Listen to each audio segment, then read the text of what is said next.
Ada Morrison stood frozen in the first-class cabin, staring at the white woman smugly occupying her seat 2A. The air crackled with tension as Ada calmly pulled out her phone and made one call. 90 seconds later, the captain's voice cut through the speakers announcing an immediate ground hold. Federal agents boarded as 270 passengers watched in stunned silence. Nobody knew Ada owned the airline. Before we dive into what happened next, drop a comment and let us know where you're watching from. Are you Team Ada or do you think she went too far? Hit that like button and subscribe because this story is about to take turns you won't believe. Trust me, you'll want to stick around to see how a stolen seat turned into a national conversation about racism in America. Now, let's rewind and see how we got here. The San Francisco morning fog clung to the windows of the Fairmont Hotel as Ada Morrison zipped her carry-on bag. 3 weeks of negotiations had finally paid off. She'd just closed a $200 million acquisition of a tech startup that would revolutionize her airline booking systems. At 28, Ada had already built an empire her younger self could barely have imagined. She stood before the mirror, studying her reflection. Dark brown skin, natural curls pulled into a sleek bun, minimal makeup. Today she wore simple jeans and a soft cotton sweater, deliberately casual. The Hermes Birkin bag on the bed was her only concession to luxury, a gift she'd bought herself after her first billion-dollar valuation. Ada Morrison hadn't started with silver spoons or trust funds. She'd grown up in Detroit's roughest neighborhood, raised by a single mother who worked 3 jobs to keep the lights on. Geneva Morrison cleaned offices at night, waited tables during lunch shifts, and somehow still found time to quiz Ada on multiplication tables at the kitchen table. When Ada got that full scholarship to MIT, her mother had cried for 3 days straight. 10 years of relentless work had transformed that scared scholarship student into the CEO of Morrison Aviation Group. She owned 7 airlines now, employed over 15,000 people, and had a net worth that Forbes estimated at $1.2 billion. Not bad for a girl from the hood. Today's flight was deliberate. Ada made it a habit to fly her own airlines incognito, experiencing what regular passengers experienced. She'd catch things her executives missed. Small service failures. Training gaps. Today she was flying Atlantic Wings, one of her mid-sized carriers, from San Francisco to Atlanta. The airport terminal buzzed with morning energy. Business travelers rushed past families wrangling strollers. Ada joined the first-class check-in line, boarding pass already loaded on her phone. The agent behind the counter was a white woman in her 30s, name tag reading Brittany. She processed the man ahead of Ada in less than 2 minutes, all smiles and efficiency. When Ada stepped forward, Brittany's expression shifted. "Good morning," Ada said, sliding her phone across the counter. "Checking in for Atlanta." Brittany glanced at the screen, then back at Ada. Her eyes traveled from Ada's casual outfit to her face, lingering with obvious skepticism. "Are you sure this is your ticket, ma'am?" Ada blinked. "Excuse me. First-class tickets are quite expensive. I just want to make sure there hasn't been a mistake." Brittany's tone carried that particular inflection Ada knew too well. The careful politeness masking doubt. "There's no mistake. That's my ticket." Ada kept her voice level. Brittany picked up the desk phone. "Let me just get my supervisor to verify this." "Verify what, exactly?" Ada's patience was already thinning. Standard procedure for premium cabin tickets. Brittany wouldn't meet her eyes. 5 minutes passed. The line behind Ada grew. A supervisor appeared, a white man in his 40s with "Dale" embroidered on his shirt. "Is there a problem?" Dale asked, looking at Brittany, not Ada. "This passenger has a first-class ticket." "I wanted you to confirm it." Dale examined Ada's phone like it might be counterfeit. He asked for her passport. Then her credit card. He called the booking reference number to verify it in the system. "Miss, first-class tickets are very expensive," Dale said, as if explaining basic math to a child. Are you certain you didn't accidentally purchase the wrong fare class? Sometimes people think they're buying first but they actually bought economy. Behind Ada, the line had grown to 8 people. All watching. All hearing this. I know what I purchased, Ada said quietly. I've flown first class before. Of course. Dale's smile didn't reach his eyes. I'm just following protocol. 20 minutes. It took 20 minutes to complete a check-in that should have taken 3. When Dale finally, reluctantly printed her boarding pass, he added one more comment. Gate agents will verify your ticket again before boarding. Standard procedure. Ada took her boarding pass without responding. As she walked away, she made a mental note. Brittany and Dale. Their behavior wasn't standard procedure. It was profiling. And it was happening at her airline. The next white passenger in line got processed in 90 seconds flat. No verification. No questions. No supervisor. Ada found a quiet corner near the gate and opened her laptop. She accessed Morrison Aviation Group's internal complaint system. Filtered by airline. By date. By passenger demographics. The data that emerged made her stomach turn. Black passengers at Atlantic Wings filed discrimination complaints at 5 times the rate of white passengers. Most involved extra scrutiny at check-in, being questioned about ticket authenticity, or being asked to prove they could afford premium cabin seats. How had she missed this? Ada had been so focused on expansion, on acquisitions, on the big strategic moves. She'd trusted her operations team to handle ground-level service. That trust had clearly been misplaced. Her jaw tightened. Today was going to be very educational. Boarding began 30 minutes later. Ada watched the gate agent, a white woman named Patricia according to her name badge, announce the process with practiced efficiency. We'll now begin boarding our first class and elite medallion members. Ada joined the small queue of premium passengers. There were 6 of them. 5 white travelers in expensive business attire, and Ada in her jeans and sweater. Patricia scanned the first passenger's boarding pass. Beep. Welcome aboard, sir. Enjoy your flight. Second passenger. Beep. Have a wonderful flight, ma'am. Third, fourth, fifth. Each got a warm smile and quick scan. Ada stepped forward. Patricia took her boarding pass, scanned it, and paused.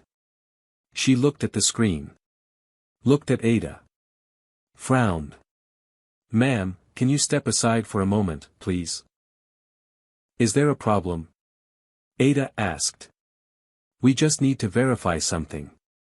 Patricia's voice had that same careful politeness Brittany had used. You just scanned my pass. It clearly worked. Please step aside. Patricia gestured to the side of the podium. The other passengers waiting in line shifted uncomfortably. Ada moved aside. Patricia called over her shoulder. Richard? Can you come here? A white man in his 50s approached, supervisor credentials on his lanyard. What's the issue? I need to verify this passenger's ticket. Patricia handed him Ada's boarding pass. Richard examined it like it was written in code. Ma'am, we've had some issues lately with fraudulent first-class tickets. I'm sure you understand we need to be careful. Are you accusing me of using a fake ticket? Ada's voice remained calm, but ice crept into her tone. Not at all. Just being cautious. Richard pulled out his own scanning device, checked Ada's boarding pass again. Can you show me your photo ID and credit card used for purchase? Did you ask anyone else in that line for their credit card? Richard ignored the question. Just need to verify, ma'am. Ada pulled out her wallet. Showed her license. Showed her credit card.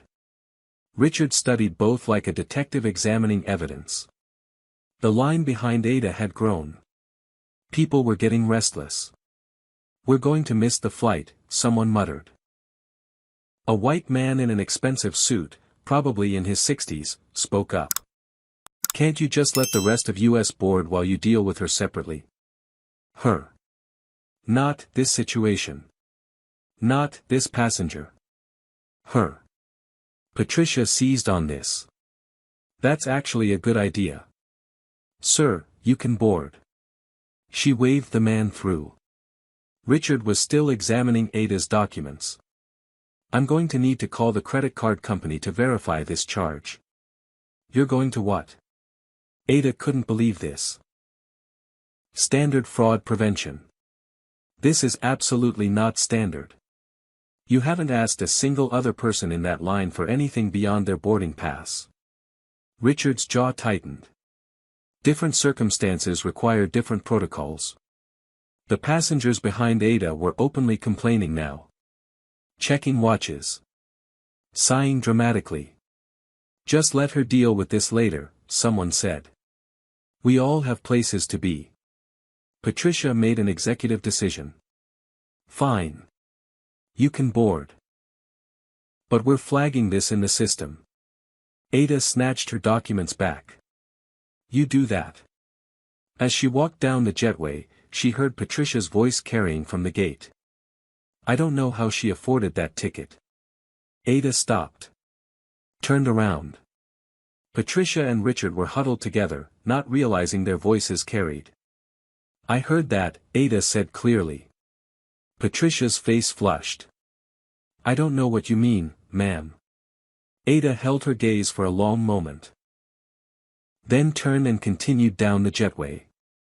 Her phone was already out. This airline needed serious reform. And she was going to make sure it happened. The first-class cabin gleamed with leather seats and polished wood accents. 8 seats total, configured in a 2-2 layout. Ada's assigned seat was 2A, window seat in the front row. Prime location. She'd specifically selected it. As she rounded the corner from the entrance, she stopped short. Someone was sitting in her seat. A white woman, mid-40s, perfectly highlighted blonde hair swept into an elegant updo. Chanel suit in cream and black. Diamond rings catching the overhead light. She was settled in like she owned the place, already sipping champagne the flight attendant had delivered. Ada approached calmly. "Excuse me, I believe you're in my seat. This is 2A. The woman looked up slowly, as if bothered by the interruption. Her gaze traveled over Ada in a single dismissive sweep. The kind of look that took in every detail and found it wanting. "I don't think so. I always sit in 2A. Ada held up her boarding pass. "My ticket clearly shows 2A. Window seat, row 2. The woman barely glanced at it. "There must be some mistake. I'm a Platinum Medallion member. I reserved this seat weeks ago. And I'm assigned to this seat. Right now. On this flight." Ada kept her tone even. "Well, I'm not moving." The woman waved her hand dismissively, turning back to her champagne. "You can take another seat." Ada glanced around the cabin. The other seats were either occupied or had personal belongings spread across them. "All the other seats are taken." "That sounds like a you problem, not a me problem." A male flight attendant appeared, mid-30s, professionally groomed, name tag reading Gerald. "Is everything all right, ladies?" "This passenger is in my assigned seat," Ada said. Gerald examined Ada's boarding pass, then looked at the woman in 2A. "Ma'am, could I see your boarding pass?" The woman huffed but produced her phone. Gerald checked it. His eyebrows raised slightly. "Mrs. Whitmore, your assigned seat is actually 4B. "That's impossible. I always sit in 2A. "Always. According to the system, you're in 4B today." The woman, apparently named Mrs. Whitmore, drew herself up. "I have a back condition. I need the front row seat for the extra legroom. Doctor's orders." Do you have documentation for a medical accommodation? Gerald asked. I don't need documentation. I'm telling you I have a medical issue. Gerald looked uncomfortable. He glanced between the two women, clearly trying to calculate the path of least resistance. Perhaps, he said to Ada, you could take seat 4B. It's also first class, very comfortable. Ada couldn't believe what she was hearing. I paid for 2A specifically. Window seat, front row. Mrs. Whitmore interjected, I need this seat more than you do. Surely you can understand that. What I understand is that this is my assigned seat and you're sitting in it. The tension in the cabin had ratcheted up several notches. The other first-class passengers had stopped their pre-flight routines, watching the confrontation unfold. Mrs. Whitmore stood abruptly. At full height, she was maybe 5'4", but she carried herself with the confidence of someone who'd never been told no. Do you know who I am? Her voice rose. My husband is Harrison Whitmore, chief counsel to Senator Matthews. We are not people you want to cross. Ada remained perfectly calm. I don't care if your husband is the president. This is my seat. Mrs. Whitmore's face flushed red. How dare you speak to me that way? People like you should be grateful to even be in first class, not arguing with your betters. The cabin went silent. People like you. Your betters. The words hung in the air like poison gas. Ada felt the familiar burn in her chest. That particular combination of rage and humiliation that came from being reduced to nothing more than her skin color. She'd felt it as a kid in Detroit when shop owners followed her around stores. She'd felt it at MIT when professors assumed she was there on affirmative action, not merit. She'd felt it 100 times in business meetings when people mistook her for the assistant, not the CEO. But this time was different. This time, she had the power to do something about it. Gerald shifted nervously. Ladies, please. Let's all just calm down. I am calm, Ada said quietly. But I'm not moving. And neither is this conversation. This woman just made a racist comment and stole my seat. Mrs. Whitmore gasped. Racist? How dare you? I never said anything about race. You said, people like you and your betters. We both know exactly what you meant. You're twisting my words. I meant frequent flyers versus occasional travelers. Then why didn't you say that? The other first-class passengers were frozen, eyes darting between the confrontation and their phones. Not one person spoke up in Ada's defense. Gerald tried again. Perhaps we can find a solution that works for everyone. The solution is simple, Ada said. She moves to her assigned seat. Mrs. Whitmore crossed her arms. I'm not going anywhere. And if you try to force me, I'll sue this airline into bankruptcy. Ada pulled out her phone. Her fingers were steady as she scrolled through her contacts. Who are you calling? Mrs. Whitmore demanded. Your lawyer. Good luck with that, sweetheart. Ada pressed the number. It rang once. A crisp female voice answered. Morrison Aviation Group Executive Line. This is Ada Morrison. I need you to connect me to Captain Davis on Atlantic Wings Flight 447, currently at Gate 32, San Francisco. Right away, Ms. Morrison. Mrs. Whitmore was still smirking. She had no idea what was coming. 20 seconds later, a male voice came on the line. Ms. Morrison. This is Captain Davis. How can I help you? Ada's voice was ice. Captain, we have a situation in the first-class cabin. A passenger has stolen my assigned seat and refused to move. She has also made racially discriminatory comments. I need you to ground this aircraft immediately and request Federal Aviation Security. Brief silence. Then, grounding now, ma'am. Security is being notified. Thank you, Captain. Ada ended the call. Mrs. Whitmore's smirk had faded. What did you just do? I solved the problem. 30 seconds later, the intercom crackled to life. Captain Davis's voice filled the cabin, professional but edged with tension. Ladies and gentlemen, we are experiencing an immediate ground hold. All passengers must remain in their seats. No one is permitted to deplane at this time. We apologize for the inconvenience and will provide updates as they become available. Confused murmurs rippled through the cabin. Passengers in economy craned their necks, trying to see what was happening up front. Mrs. Whitmore's face had gone pale. This is ridiculous. You can't ground an entire flight over a seat dispute. It's not about the seat, Ada said quietly. It's about your behavior. Gerald looked panicked. Ms. Morrison, surely we can resolve this without involving authorities. Ms. Morrison. Mrs. Whitmore's voice pitched higher. Who are you? Before Ada could answer, the jetway door opened. 3 Federal Aviation Security agents stepped aboard, 2 men and 1 woman, all in official uniforms with badges clearly visible. The lead agent, a tall black man in his 40s, surveyed the cabin. I'm Agent Thomas Reed. I'm looking for Ada Morrison and Bethany Whitmore. Ada raised her hand calmly. I'm Ada Morrison. Mrs. Whitmore's hand shook as she raised it. I'm Bethany Whitmore. What is this about? Agent Reed approached, his partner taking notes. MS. Morrison, you called in a security concern.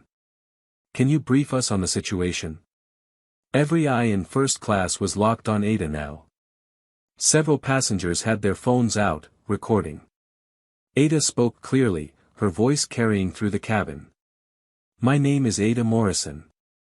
I am the CEO and majority owner of Morrison Aviation Group, which owns Atlantic Wings and 6 other regional carriers. You could have heard a pin drop. Bethany Whitmore's mouth fell open. Gerald looked like he might faint. Ada continued, I boarded this flight as a regular passenger to assess our service quality.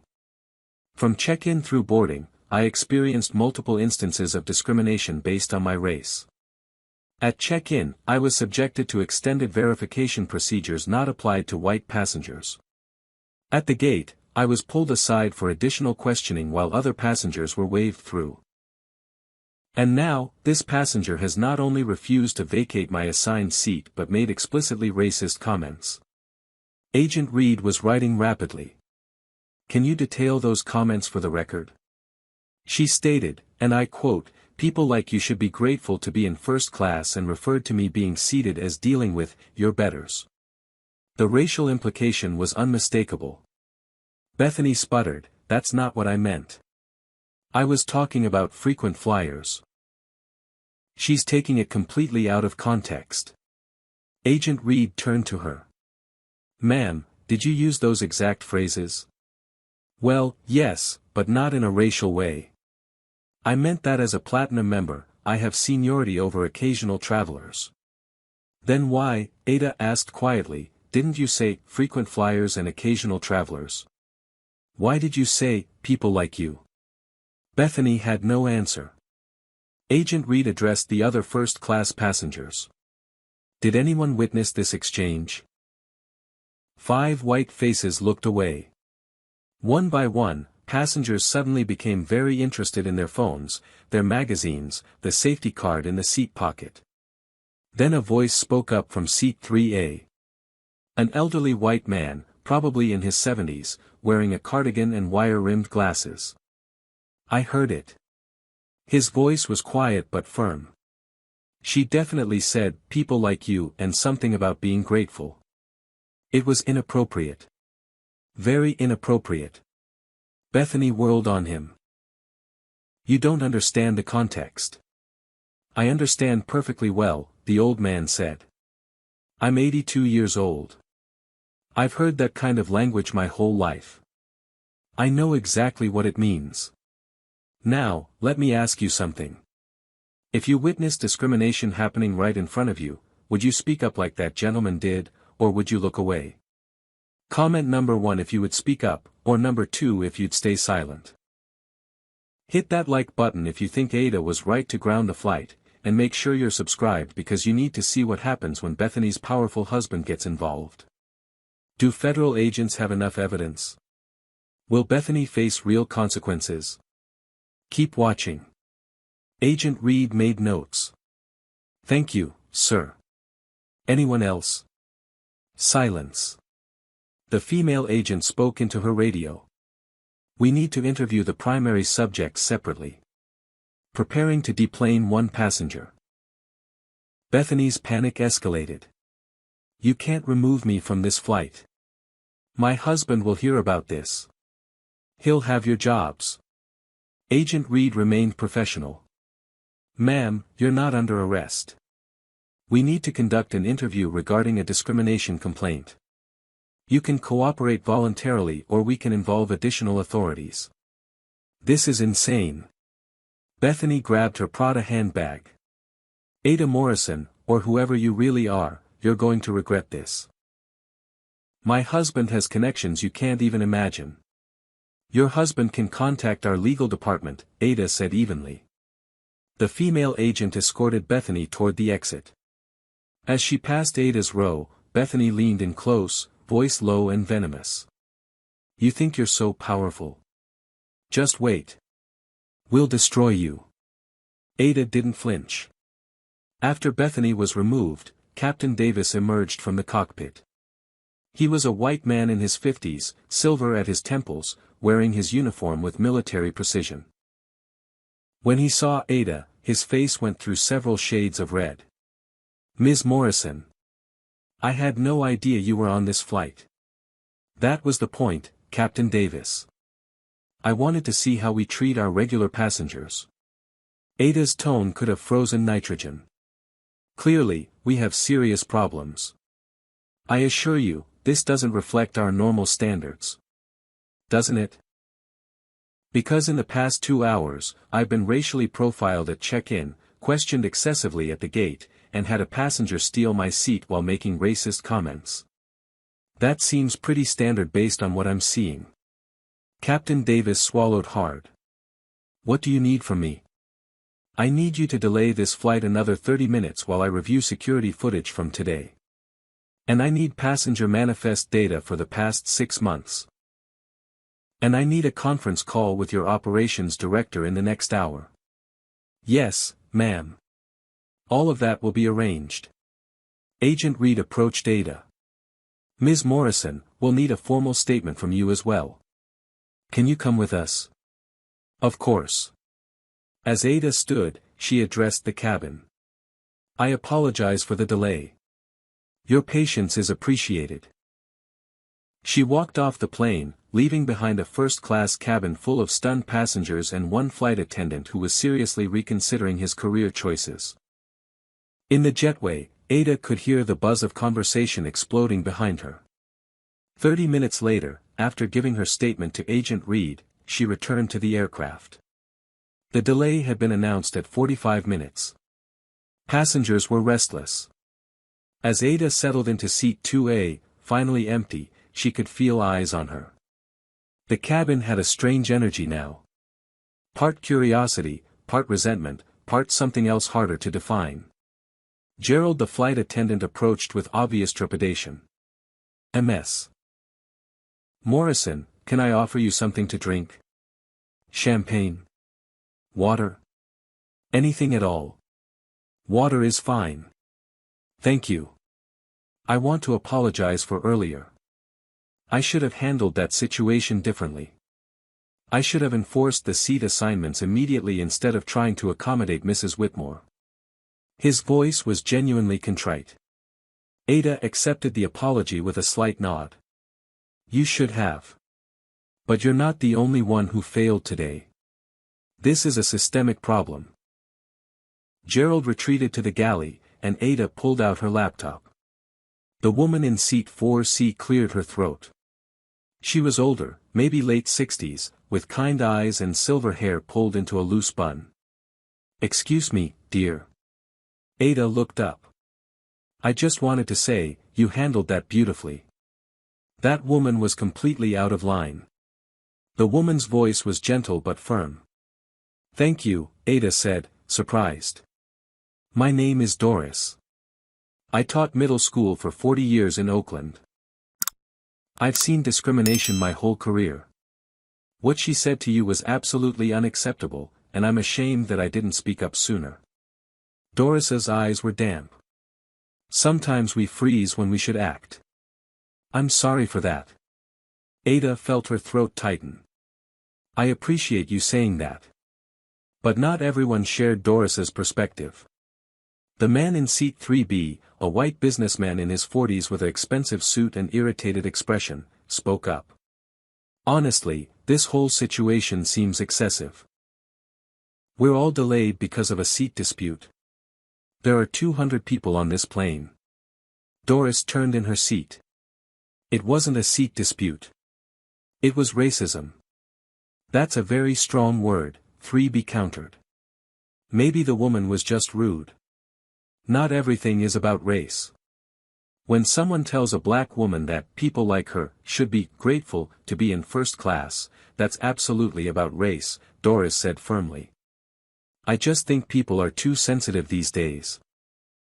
Everyone's looking to be offended." Ada stayed quiet, listening. This was a conversation happening across America every day. Some people saw racism clearly. Others refused to see it at all. Through the gap in the curtain separating first class from economy, Ada noticed movement. A black woman in her 30s was approaching, professional attire, briefcase in hand. She stopped at the curtain. A different flight attendant, a white woman named Karen according to her name tag, intercepted her. "Ma'am, economy passengers need to remain in their cabin. I heard what happened up here. I'm an attorney. I wanted to offer my card to the passenger who was discriminated against. You'll need to return to your seat.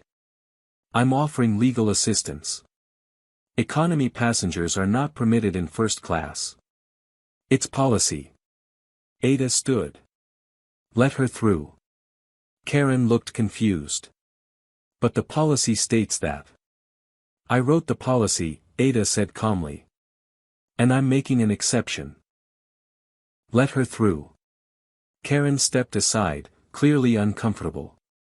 The attorney approached Ada's row, extending her hand. "My name is Helena James. I specialize in civil rights law.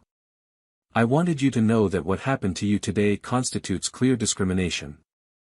If you decide to pursue action, I'd be happy to help." Ada shook her hand. "I appreciate that, Ms. James. But I think I can handle this internally." Helena smiled. "I'm sure you can. But sometimes it helps to have solidarity. Here's my card anyway." She glanced around the first-class cabin. "And just so everyone knows, what happened here today isn't just morally wrong. It violates federal anti-discrimination statutes. Airlines can face serious penalties for this." She returned to economy, leaving her words hanging in the air. The businessman in 3B muttered, "Great. Now we're getting lawyers involved. This is going to turn into a circus." Ada's phone rang. "Unknown number." She answered. "Yes." A man's voice, aggressive and loud. "Is this Ada Morrison?" "Who's calling?" "Harrison Whitmore. Bethany's husband." "What the hell do you think you're doing to my wife?" Ada's voice remained level. "Your wife stole my assigned seat and made racist comments. She's facing consequences for her actions." "Consequences? I'll bury you in lawsuits. Do you have any idea who I work for? Senator Matthews has friends in every regulatory agency in this country. Mr. Whitmore, your wife violated federal aviation regulations and engaged in discriminatory harassment. Those are facts. This is absolutely absurd. My wife has never been racist in her entire life. Then today was quite the departure from her normal behavior. I will have your job for this." Ada couldn't help the slight laugh that escaped. "You can't fire me from my own company, Mr. Whitmore. I own this airline. Silence on the other end. Then a click. He'd hung up. Doris had heard the entire exchange, Ada's side of it at least. Sounds like he's just as charming as his wife. Birds of a feather, Ada murmured. Her phone buzzed with a text from her VP of Operations, Lawrence Chen. Security footage compiled. You need to see this. It's worse than you think. Ada's jaw tightened. Time to see just how deep this problem ran. Ada opened her laptop and clicked the secure link Lawrence had sent. The video compilation loaded, and what she saw made her blood boil.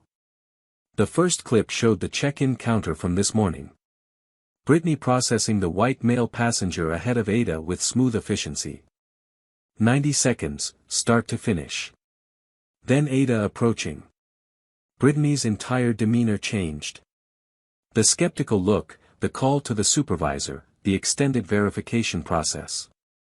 22 minutes for a transaction that should have taken 3. The next video showed the gate. Patricia scanning boarding passes. White passengers, beep, smile, welcome aboard. Black passengers, pause, scrutiny, additional questions. Not every single black passenger, but enough to establish a clear pattern. Then the jetway footage. Patricia and Richard conferring after Ada had walked past. No audio, but a professional lip reader could confirm what Ada had heard. I don't know how she afforded that ticket. But Lawrence had found more. Much more. The compilation included footage from 2 weeks prior. A black male passenger, well-dressed, first-class ticket, being pulled aside at the same gate. Patricia asking to see his credit card. The man's obvious frustration. The delay. Another clip from a month ago. A black woman traveling with an infant, first-class seats. Being asked repeatedly if she was sure she booked the right cabin. Being asked if someone had gifted her the tickets. The humiliation visible on her face. Ada counted. In 2 months of footage, black passengers were subjected to additional scrutiny in 11 separate incidents. White passengers. 0. She immediately called Diane in HR. I need personnel files for Patricia Connell, Dale Morrison, Brittany Hughes, Richard Hayes, and Gerald Thompson. May I ask what this concerns? Diane's voice was cautious. Discrimination investigation. I need complaint histories. I'll pull those files immediately. 10 minutes later, the files arrived in Ada's email. She read through them, her anger building with each page. Patricia Connell had 3 complaints filed against her in 2 years. All from passengers of color. The complaints detailed incidents nearly identical to what Ada had experienced. Extra ID checks, questioning ticket authenticity, requesting proof of payment. HR's resolution. Additional training provided. Employee counseled on customer service standards. In other words, nothing. Dale Morrison, the check-in supervisor, had 2 complaints. Both from black passengers who felt they'd been profiled. HR's response. Incident reviewed. Determined to be a misunderstanding in communication. Gerald Thompson, the flight attendant, had a clean record until today. But his willingness to suggest Ada take a different seat rather than enforce her assignment showed a troubling instinct. Ada called Diane back. Why weren't these complaints escalated? Diane sounded defensive. We followed protocol. Each complaint was investigated, the employees were counseled, and we documented everything. Your protocol failed. These employees clearly didn't change their behavior. They just got better at hiding it, or you stopped looking. We take all complaints seriously. Do you? Because from where I'm sitting, it looks like you processed paperwork and hoped the problems would go away. Silence on the other end. Ada made her decision. Effective immediately, Patricia Connell and Dale Morrison are suspended without pay pending a full external investigation. Brittany Hughes and Richard Hayes are on probation with mandatory retraining. Gerald Thompson gets mandatory training as well. That's going to create significant staffing gaps, Diane protested. Then fill them. Hire people who can treat all passengers with equal respect. Ms. Morrison, are you sure about this? This could open us up to wrongful termination suits. I'm absolutely sure. And document everything. If they want to sue, they can explain their pattern of discriminatory behavior in court. Ada ended the call and immediately phoned Rita, her director of corporate communications. Rita, I need you to draft a statement. We're going public with what happened today. Rita's intake of breath was sharp. Are you certain? This could be damaging to the brand. The brand is already damaged if we're running an airline that discriminates. Transparency is the only path forward. What do you want the statement to say? Ada thought for a moment. Say that today, the CEO of Morrison Aviation Group experienced firsthand the discrimination that too many passengers of color face while traveling. Say that we are conducting a comprehensive review of our policies and training. Say that we are committed to ensuring all passengers are treated with dignity and respect, regardless of race. And say that we will not tolerate racist behavior from employees or passengers. That's a strong statement. It needs to be. Schedule a press conference for tomorrow morning. I'll take questions. After hanging up, Ada leaned back in her seat. Through the window, she could see ground crew preparing for departure. The flight would leave soon, nearly 2 hours late. Her phone buzzed with news alerts. Someone had already leaked the story. The headlines were sensational. Airline CEO grounds own flight after racist incident and first-class seat dispute turns into federal investigation. The comments sections were predictably divided. Some praised Ada for taking a stand. Others accused her of overreacting, of playing the race card, of abusing her power. Ada didn't care about the critics. She cared about the data. The pattern. The evidence that her airline had been failing passengers of color for months, maybe years. That ended today. By the time the plane finally took off, 3 hours delayed, Ada's phone was on fire with notifications. The story had gone viral. Bethany Whitmore, it turned out, had her own publicist. And that publicist had wasted no time spinning a counter-narrative. The headline on a conservative news site read, Black airline CEO abuses power, kicks off white passenger over minor disagreement. The article painted Bethany as a victim. A frequent flyer with a medical condition who had politely requested a seat change, only to be subjected to a shocking abuse of power by an overly sensitive CEO who weaponized federal agents over a simple misunderstanding. There was no mention of racist comments. No mention of the stolen seat. Just Bethany's version of reality. The quote from Harrison Whitmore made Ada's blood boil, "My wife is traumatized by this experience." She was treated like a criminal for simply trying to accommodate her chronic back pain. This woman used her position to bully and intimidate a paying customer. It's unconscionable. Social media exploded. Twitter was a battlefield. Hashtag Atlantic Wings boycott trended alongside hashtag I stand with Ada. Conservative commentators had a field day. Another example of woke culture run amok. People can't even have a conversation about seat assignments without being called racist. Progressive voices pushed back. A white woman literally told a black woman she should be grateful to be in first class.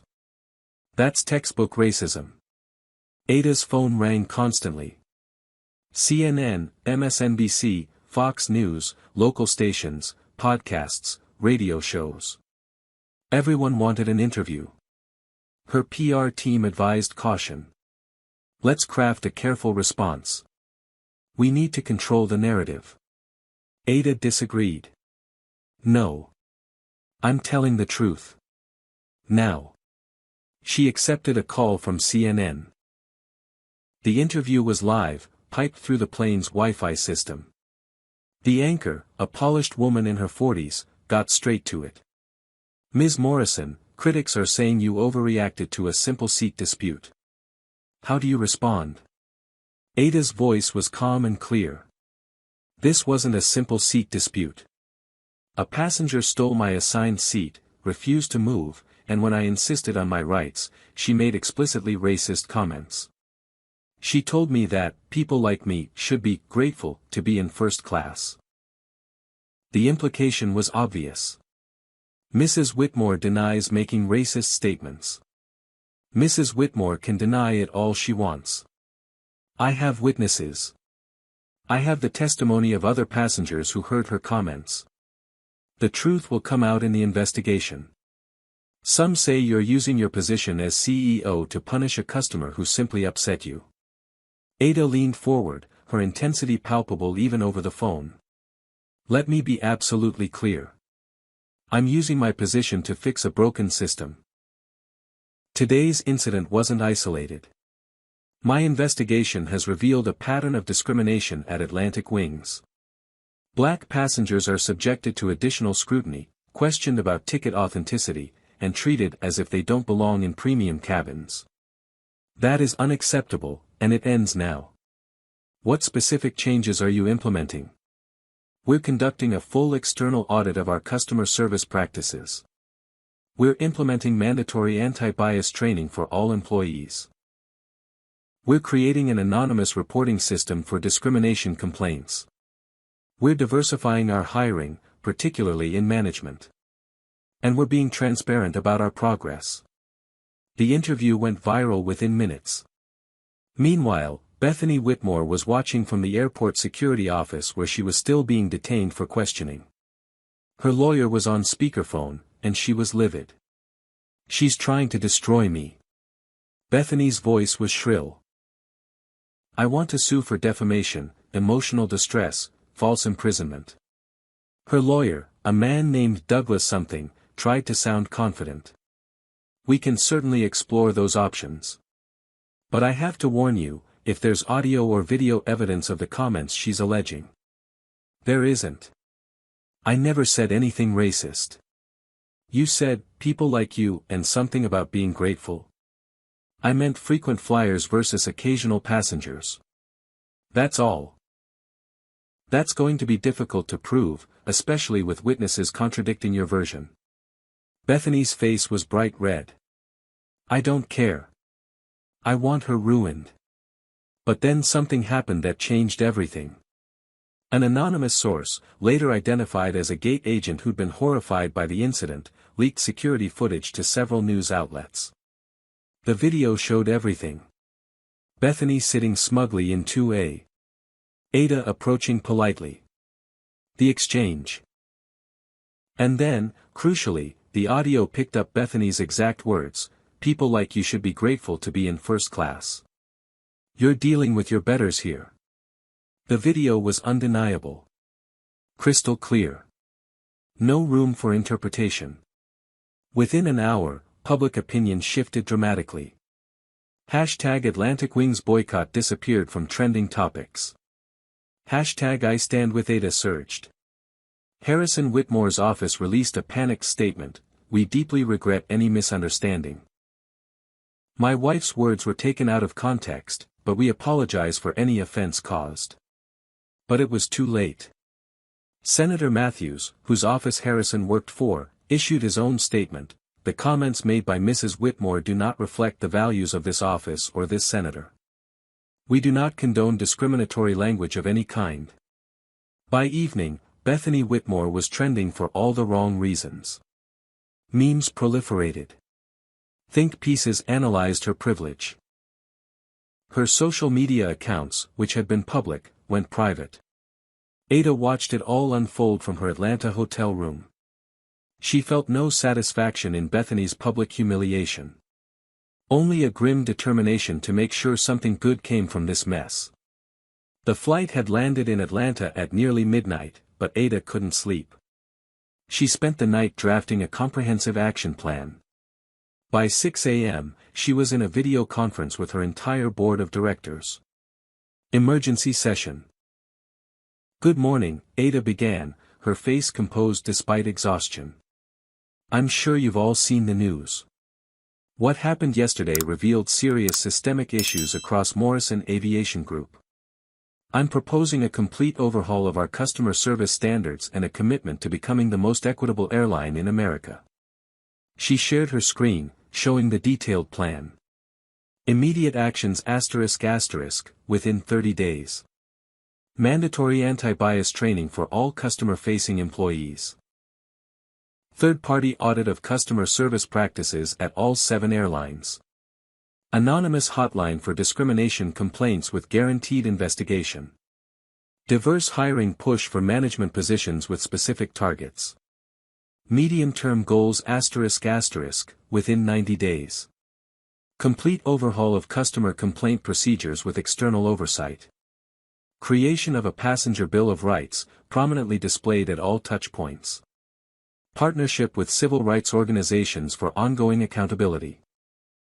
Monthly transparency reports on discrimination complaints. Long-term commitments ***, 1 year. Minimum 30% representation of people of color in leadership roles.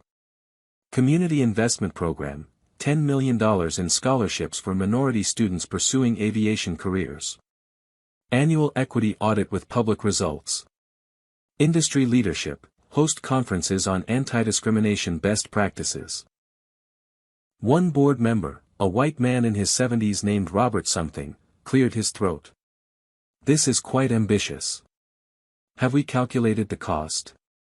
This could significantly impact quarterly earnings. Ada's gaze was steady. The cost of not doing this is higher. We'll lose customers, face lawsuits, and destroy our reputation. These investments will pay for themselves. Another board member, a woman named Patricia, asked, "What about the employees who were suspended? Are we exposing ourselves to wrongful termination suits?" They're not terminated yet. They're suspended pending investigation. If the investigation confirms a pattern of discriminatory behavior, we'll have solid grounds for termination. I've consulted with legal. We're on firm footing. A third board member, younger, more progressive, spoke up. "I think this is exactly what we need. Not just morally, but strategically. Airlines that lead on social issues attract younger customers and better talent." The discussion went on for 90 minutes. Finally, Ada called for a vote. All in favor of implementing this comprehensive equity plan? 8 hands went up. Opposed? 2 hands. Robert and 1 other older board member. The plan is approved. We begin implementation today. Ada moved fast. By noon, she'd hired a diversity consulting firm to conduct the third-party audit. By 3 p.m., she'd signed partnership agreements with the NAACP and the Urban League for oversight. By evening, she'd approved the design for the new Passenger Bill of Rights posters that would hang in every airport. The terminated employees didn't go quietly.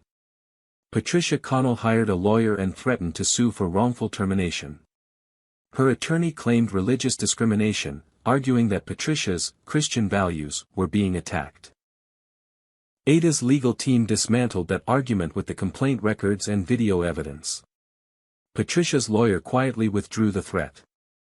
The media continued to cover the story. Most coverage was positive now that the video had emerged, but some conservative outlets still painted Ada as overreacting. Ada didn't engage with the critics. She focused on the work. 6 weeks later, the changes were visible. Customer satisfaction scores among passengers of color increased by 23%. Discrimination complaints dropped by 67%. Employee morale actually improved, despite the intense training sessions, because most employees genuinely wanted to do better. Ada received thousands of messages. Some were hate mail from people who thought she was playing the race card. But many more were from passengers thanking her. One email stood out. It was from Helena James, the civil rights attorney from the flight. Ms. Morrison, I wanted to let you know that your actions inspired me to file a class action lawsuit against another airline for similar discriminatory practices. We just won a $15 million settlement and a court-ordered policy overhaul. Your courage gave me the evidence and the momentum I needed. Thank you. Ada smiled. Ripple effects. Another letter arrived by physical mail. It was from Doris, the retired teacher who'd sat in seat 4C. Dear Ada, I wanted to write to thank you personally. My granddaughter is a young black woman who dreams of becoming a pilot. She was losing hope because she'd faced so much discouragement. When she saw you on the news, standing up for yourself and changing an entire industry, it reignited her dreams. She's now enrolled in flight school. You showed her what's possible. Thank you. Ada kept that letter on her desk. The industry took notice. Other airlines began implementing similar reforms, not wanting to be left behind or face their own scandals. Aviation conferences invited Ada to speak. She became, somewhat reluctantly, the face of equity in the airline industry. But for Ada, the work was personal. Every policy change, every training session, every new hire was a step toward the world her mother had dreamed of. A world where a black woman could sit in first class without justifying her presence. Without being questioned. Without being told she should be grateful. A world where she simply belonged. 6 months after the incident, Ada stood at a podium in Chicago, addressing 2,000 aviation industry executives at the National Aviation Safety and Equity Conference. The ballroom was packed.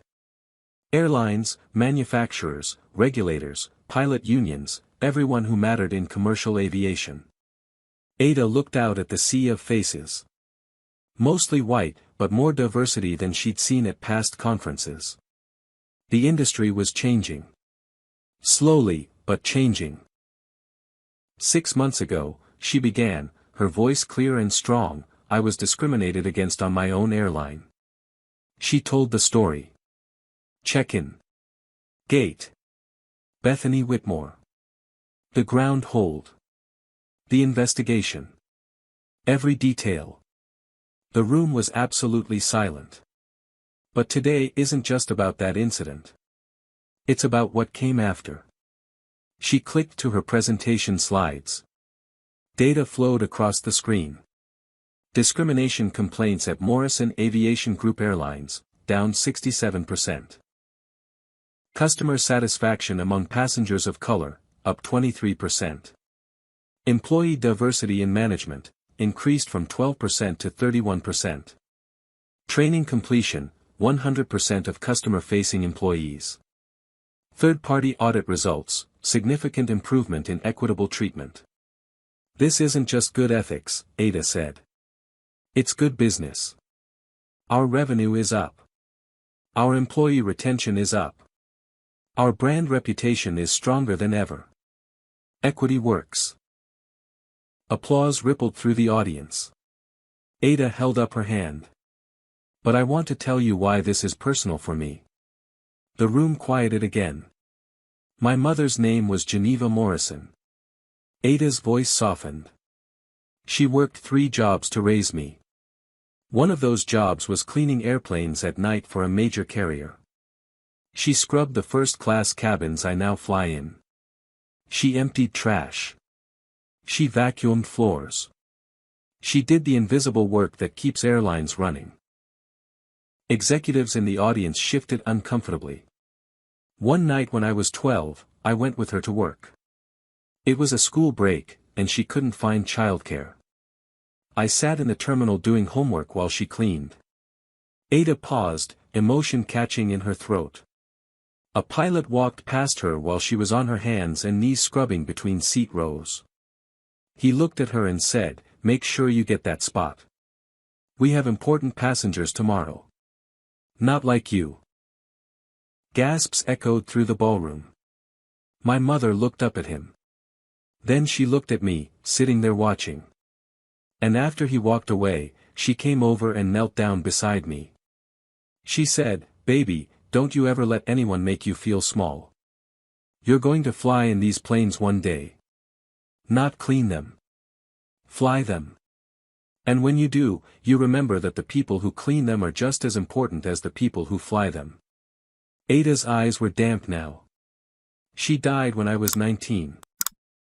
Brain aneurysm, sudden and devastating. She never saw me graduate MIT. Never saw me start my first business. Never saw me build Morrison Aviation Group. Never saw me become a billionaire. She wiped her eyes. But I think about her every single day. Especially that day 6 months ago when Bethany Whitmore told me that people like me should be grateful to be in first class. The room was utterly still. Bethany didn't know that my mother's hands built that first-class cabin. She didn't know I earned every single dollar that bought that ticket.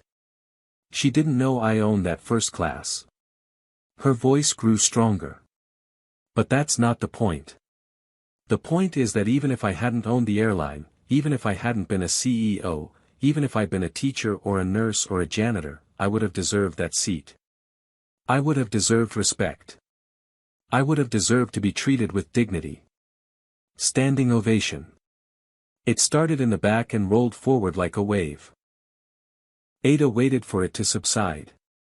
We have to do better. Not just in aviation. Everywhere. Because somewhere right now, there's a 12-year-old watching their parent being disrespected. That child is listening. Learning. Forming beliefs about their place in the world. Let's teach them that the world is changing. That they belong. That they can own the airplane. The applause was thunderous. After the speech, executives swarmed Ada with questions. Implementation strategies. Training resources. Partnership opportunities. The industry was ready to change, and Ada was leading the way. As the crowd thinned, a young black woman approached. She was in her early 20s, wearing the uniform of a regional airline flight attendant. Ms. Morrison. Ada turned. Yes. My name is Zara Jackson. I need to tell you something. Of course. Zara's hands were shaking slightly. I was on your flight that day. Flight 447 from San Francisco. I was sitting in economy, row 23. I saw and heard everything. Ada's eyes widened. You were there? Yes, ma'am. I was traveling home from a job interview. I watched Bethany Whitmore steal your seat. I heard what she said to you. I saw you stand up for yourself. Zara's eyes filled with tears. I was about to give up on aviation. I've been a flight attendant for 2 years, and I face microaggressions every single shift. Passengers questioning my authority. Colleagues making comments about my hair. Being passed over for promotion. I was going to quit. Ada reached out, touching Zara's arm gently. But watching you that day changed everything. You didn't back down. You didn't minimize it. You used your power to make real change. And I thought, if she can do that, maybe I can stay. Maybe I can fight too. Zara pulled an envelope from her bag. I applied to pilot school. I got in. Full scholarship through the Morrison Aviation Foundation. The foundation Ada had established 3 months ago, funded with $50 million, specifically for minority students pursuing aviation careers. Congratulations, Ada whispered, her own tears falling now. I'm going to fly those planes, Ms. Morrison. Just like your mother said. They hugged in the middle of the conference hall, 2 black women separated by a generation but connected by a dream. When they pulled apart, Zara said, "Thank you for not being quiet. Thank you for making noise. Thank you for changing things." Ada smiled through her tears. Thank you for not giving up. The industry needs you. As Zara walked away, Ada stood alone for a moment. She looked through the floor-to-ceiling windows at O'Hare Airport beyond. Planes taking off and landing in the golden afternoon light. She thought about her mother, scrubbing those cabins decades ago, dreaming of a different future for her daughter. She thought about the 12-year-old girl she'd been, watching her mother work 3 jobs, believing education was the only escape. She thought about the MIT student who'd faced countless microaggressions but persisted. She thought about the entrepreneur who'd built an empire from nothing. And she thought about Zara, the next generation, reaching for the sky. Ada pulled out her phone and texted her head of the foundation, "Double our scholarship budget. We're going to train 100 pilots next year." The response came immediately, "Done." Ada walked toward the exit, past groups of executives still discussing implementation plans. Past younger professionals taking notes. Past diversity officers excited to have real support from leadership. The world was changing. Not fast enough. Not easily. But changing. Geneva Morrison's daughter hadn't just flown in first class. She'd made sure everyone else could too. So what do you think? Was Ada right to ground that flight, or should she have handled it differently? Drop your thoughts in the comments below. If you believe standing up against discrimination is always worth it, even when it's inconvenient, leave a comment and let me know. Hit that like button if this story moved you. Subscribe to see more stories about ordinary people doing extraordinary things in the face of injustice. Share this with someone who needs to hear that their voice matters, that speaking up can change systems, and that power used for justice is power used right. Thank you for watching, for listening, and for being part of a community that believes we can do better. Geneva Morrison taught her daughter to dream big and fight hard. Let's all carry that lesson forward. Until next time, remember that you belong wherever you have the courage to sit. And sometimes, the smallest acts of resistance create the biggest waves of change. Take care, and keep standing up. Ada Morrison's journey teaches us that silence enables discrimination while courage dismantles it. When faced with racism, speaking up isn't overreacting, it's necessary. Her story reveals that systemic change requires both individual bravery and institutional accountability. First, document everything. Ada's decision to fly incognito and later review security footage provided undeniable evidence of patterns others had dismissed as isolated incidents. Data transforms personal experiences into actionable insights. Second, use your platform responsibly. Whether you're a CEO or a concerned citizen, your voice matters. Ada leveraged her position not for revenge but for reform, creating policies that protected future passengers. Power coupled with purpose creates lasting impact. Third, expect resistance. Change threatens those who benefit from the status quo. Bethany Whitmore's denial, Harrison's threats, and media backlash were predictable responses.